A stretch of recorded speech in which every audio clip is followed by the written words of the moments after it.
Oh man, fantastic. Even though I had my little sickness going on, yeah, God took all that from me. Okay. I'm getting better. I'm That's getting Okay. better. good. That's I'm good. keeping it moving. All right. That's good. Our regular person who's normally here on Wednesday nights, our video photographer, isn't here tonight. And Paul is ill. So, Paul, we really do hope you get better soon. And we'll see you on next Wednesday. We'll be thinking about you. Very much so. But in your place, we have my favorite Paul. Paul Jr., how you doing? All right. I am doing well. That is DJ. great. Yeah. That is great. So, in the studio tonight, we have, again, Miss Cheryl Woodyard from Flagstar Bank. So, how are you, Miss Woodyard? I am well. That's I am good. very well and very excited about today's topics. It's hopefully going to give a positive impact to all of your listeners. And excited to share this because of how serious it is. And if everybody puts to use what we're talking about here, good things will start coming their way, I'm sure. Very much so. Listeners, tonight, our topic is what you need to know before you apply for a job. If you're interested in participating in this conversation, please give us a call at 239-5733. Again, the number is 239-5733. So we're going to get into our first question, but I want to give some background to it because we're going to talk about the Michigan recreational marijuana law that just passed. And I did a little bit of research before I got here. And Michigan is the 10th state in the nation and the first in the Midwest to legalize marijuana for recreational use. Okay. The other states in the United States is California, Oregon, Washington State, Massachusetts, Vermont, Maine, and Washington, D.C. 30 states have legalized it for medical use. I got my information from the Detroit Free Press. Tonight we're going to talk about marijuana and how it's affecting people with employment. So, Michigan has passed a law for recreational use for marijuana. How can this affect a person's employment opportunity? Very sad. Well, let me just go ahead and be honest and let you know that if you are a party who enjoys marijuana, I'm highly doubtful that you will also enjoy employment on a level that would sustain the lifestyle you're looking for. And to be frank with you, I know that we're going to see more and more people coming to work or coming for job interviews that have that aroma who are going to say, well, it's legal, so what's the problem? Well, there are still more steps that need to be taken before it's as legal for recreational use.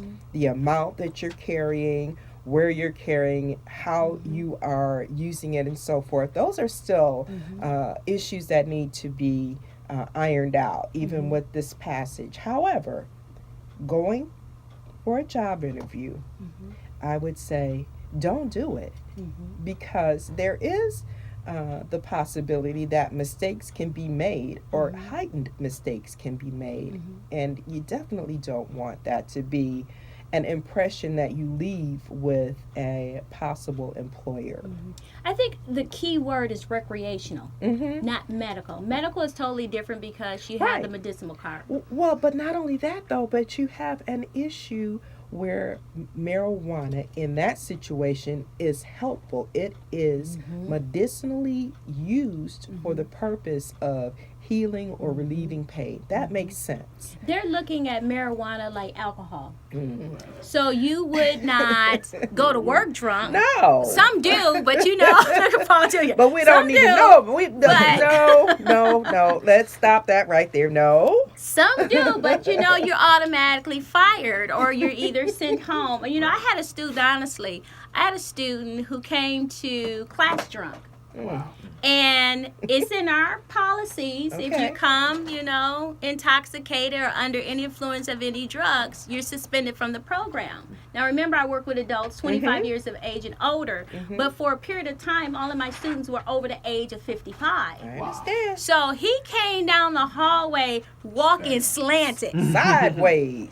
And I said, Mr. Such and Such, you've been drinking? He was honest. Yeah. So I called the organization that referred him to me. That director came over. He was honest to her. Not only did he get dismissed from our academic program, but the organization that referred him to us dismissed him as well. Right. There's accountability for that behavior. Bottom line. Again, you've already kind of pointed it out. Recreational use does not include coming to work. That's true. That's the vibe. You can just remember that no matter what you decide to ingest, alcohol or otherwise. If you're going to work, let's leave Jack Daniels at home. I was talking to a person just before we voted on the 6th of this month, and he said, what do you think about the proposal? Is it going to pass? I said, I don't think it is. And so Surprise, surprise. it did pass. And he said, well, employers are going to have to change their policies. I said, no, they're not. No, it's this. This falls into the same realm as cigarette smoking. The employer gets to decide what's going to happen on their premises. Bottom line is, secondhand smoke and those causal effects are very real. Very, very real. So no, you may not smoke in the building, in the parking lot, in your car, in the parking lot. Zero tolerance is exactly that. I know a lot of people will probably not be happy to hear that, but let's just take into account this. If you are under the influence, and that phrase is very important, if you are under the influence of anything that can alter your good judgment, that can alter what it is that you are seeing, hearing, understanding, if you make even the slightest mistake that could put your employer in jeopardy, at risk, that is a number one reason that they don't want anybody under the influence. That's true. That's true. If anybody got a copy of the Courier from October 28th, there's a lady who was interviewed. Her name is Vanessa Nelson. And Vanessa is the author of 101 Costly HR Mistakes and How to Fix Them Before It's Too Late. And Vanessa quotes, employers should refer to their policies and procedures governing drug and alcohol use.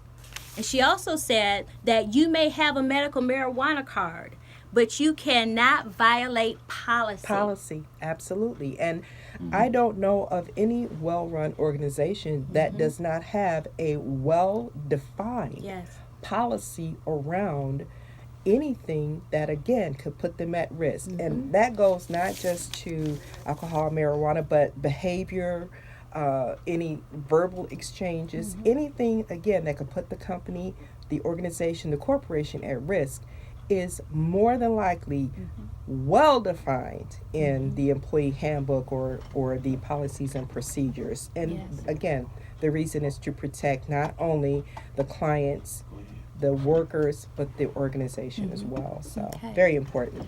Well, one thing I do know is that it's supposed to take place 30 days after it was elected or voted on. So that's going to be December 6th. I do know that there are certain cities that are contesting it because they want to wait to see exactly what the entire law is going to be. Another thing about it is that people have the preconceived idea that the new governor is going to release those who are already incarcerated or who are incarcerated. They can't. They will not. No, because they were judged according to the old law. Only new offenders. The law on the books at the time. Yes, only new offenders won't get tried if it's within the law. Okay. So, no. I know someone stated that she was going to look into it, but there's a lot of lawyers that's been talking recently, and they're saying more than likely no, because they were punished up under the original law, the old law. Yeah. But now, I just want to chime in. I Yes, do know yes, that Sheldon Neely, our state representative, is currently introducing legislation to help pardon those who've been convicted now that it is legal. Okay. So there are people who are looking to seek justice for those who, because if we're saying it's legal now, that just means then it wasn't, but just due to the circumstances and for reasons beyond, normal people's control, it was deemed illegal. Now that it's legal, why should the common rationale would be, if it's legal now, why am I still serving a jail sentence for something that is legal? So I'm glad to see people like Sheldon going out there and doing what's right. This should have been included in the legislation. It should be included in all marijuana legislation, in my personal opinion. But it's not, and so we got to take that extra step. Okay. All right. Sheldon is wonderful. He is really for the people. He does as much as he can. I was about speechless on that marijuana. There's a lot of articles that are going around that of course, again, the ones who are incarcerated the most based upon this are Latinos and Black Americans. So please be careful with this new law. Our young people, our older people, I'm sure there's going to be some type of test, like we have a sobriety test. There's going to be a test, but sometimes you don't need a test if you roll down the window, because it's automatically it's coming out, So those who voted for this, we got it. So we're going to see what's going to happen. So let's continue this conversation on what you need to know before you apply for a job. And now we're going to talk about something that was kind of heated before we even got started on the show. And we're talking about, why are potential employers looking at a person's history credit for employment opportunities? Well, let's just be clear. That is not going to happen with each and every single job. It's going to depend on what's the starting salary. Okay. It's going to depend on what is the skill set that they are looking for you to have, soft and hard skills. And it's going to also give that employer a look at taking into account the 5 C's of credit. Okay. Character, capacity, collateral, capital, and conditions. And the bottom line is, if you have managed your personal finances well, made whatever sacrifices were necessary financially to not only get but maintain a good credit score, good credit standing, and build on that, of course you should be rewarded for that good behavior. Okay. Which is not to say that if you fell into a financial situation that is, you got hurt on the job and you didn't have health insurance, and health insurance impacted your credit. That's very different from, you had 4 credit cards, maxed them out, didn't make the payments, and now your credit score is being dragged down. Now, question, are they reviewing your complete? Well, it or depends. just the score? Some will, again, what's the position that is being applied for? Okay. So for the most part, there's going to be a soft inquiry. So that soft inquiry is not going to give the long and the full history. Okay. It's just going to give us what's the score. And you do have to consent for that. You do. Yes. You do. In fact, when you sign the application, somewhere on there, you have agreed. That is true. That can happen. That is true. So please, because I know that to be true, please make sure that you're reading that application and that you're signing off on things that you truly understand. Because I do know you have to give them approval to use your Social Security number in order to pull up your credit report. That is correct. And it is on the application. It absolutely is. So making certain. Yes, sir. Paul Jr., I can see that look on your face. Come on. I think it's wrong. I think it's very wrong for a couple reasons. First off, financial literacy is something that isn't taught, that isn't common knowledge. It isn't something, what we've seen and what we've grown to learn is financial literacy is, in our culture, something that's taught at home and not in educational settings. So those who are already at a disadvantage are those who don't have, so if your family doesn't come from wealth, or if your family doesn't already have established wealth, then you probably aren't going to be that financially literate to begin with. Now you can increase your base knowledge, but as you're learning, you're prone to make mistakes. And for me, as a younger person, just learning, really getting to know what my credit score is and how to affect it and how to manage it, I was lucky because I did have some kind of financial base from having both of my parents in my life and both of them being responsible with their money. But for many of my friends whose parents have had multiple jobs, maybe even long-term not had a job, who are they supposed to get that knowledge from? And once they do get to the point where they become aware of it, it might be already too late for them. So now they're being penalized for information that they didn't even know was going to be relevant. Understanding what you're saying, I mean, as a banker myself, I am absolutely dedicated to going anywhere that I am invited to go. I make myself available for that exact reason. I want at every level, and I start from elementary age children and I move my way up, including the clients who come into my bank and they say, listen, I just want a savings account because they're afraid of the impact of having a checking. My job, my entire team, who is absolutely awesome, we take time to educate you. We make certain that when you leave, you know what's going on. We don't even assume that you can automatically sign up for online banking so that you can truly be a part of managing your own finances by being able to go online any time of the day or night and see what's going on with your account. We don't make those assumptions. We take that responsibility right from the get-go, and you are right. So what happens? And you use the word growing up with wealth. Guess what?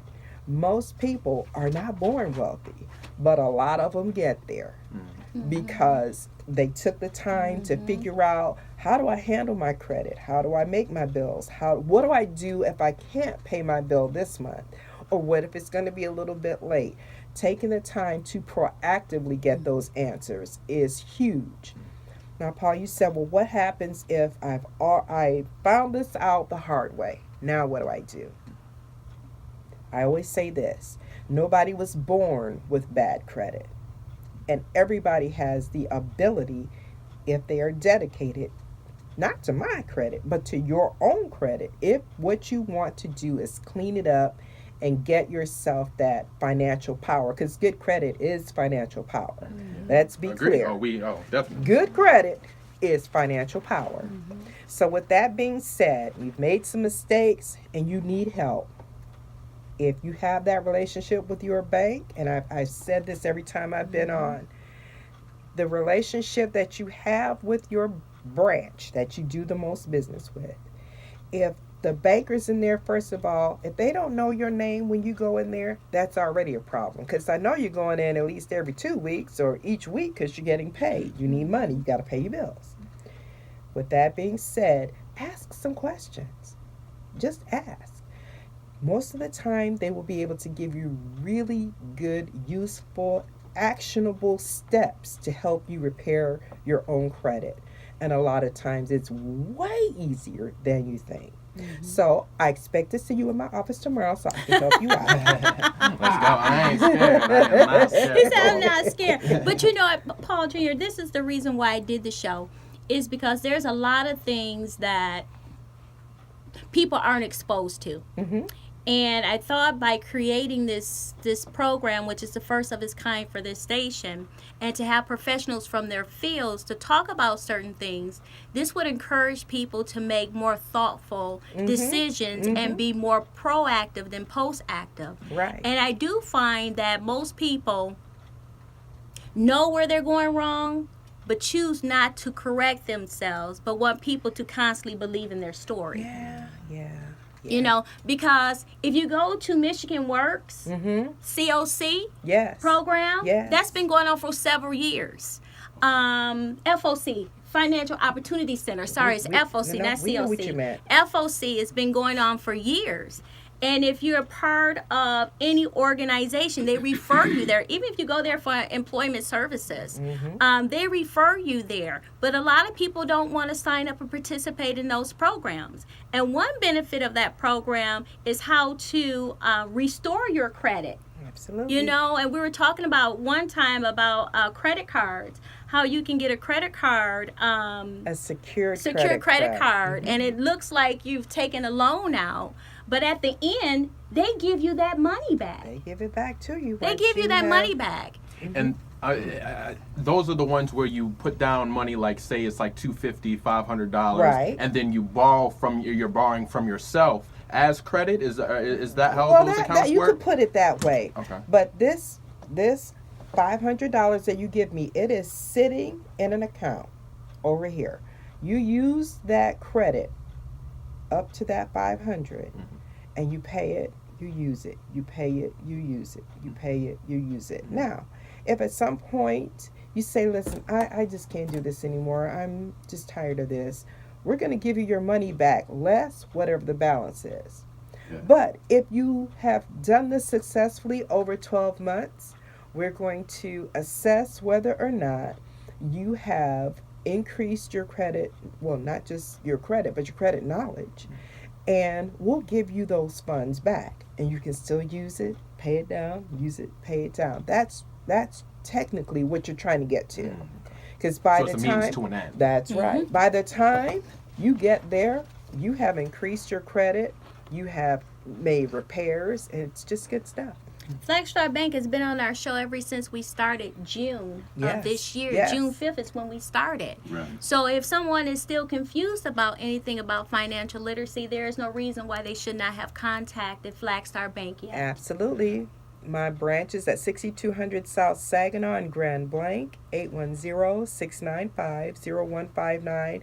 And just call and ask for me. Or speak with anybody who answers the phone. I promise you we have good info for you. If you need to go there and you say, well, I don't have transportation, guess what? The bus does go out there. It's right there right in front of my Walmart. branch. Yes. Public No transport. excuses. Hello. No excuses. Come and see me. I want to help. But then again, even if you don't go to the bank, we have something that's called the internet. I've never seen so many people that only uses their phone for Facebook, Instagram, Me. I'm one but of them. won't use it as a resource for information that you need. Me. Yeah. So you can go to YouTube and find anything that you want, you know, but a lot of people aren't using their phone as a tool for that type of information. So since I already talked about, got started on social media, what should a potential applicant know about their social media and how this could affect their employment? Well, let me just start by saying, clean it up. Yes, right. If there is anything out there that is politically incendiary, that is socially irresponsible, Right. that if there is anything that has a negative impact, clean that up. And be careful about what you think is funny. I had someone tell me, I didn't think it was a big deal. I thought it was funny. Well, you know, let's think this through. I always say know your audience. So if your audience is just all of your friends, make it that private. If the broader spectrum of what you're offering is going to be seen and viewed by potential employers, just know we have the resources to check everything. Right. Everywhere you are, we can go, with the exception of anything that you've blocked to public content. That's true. Just be careful. Just clean it up. Yeah. Just clean it up. So my question. Yes, I would knew be, you would. You know, I always Come gotta on. play devil's advocate. Why?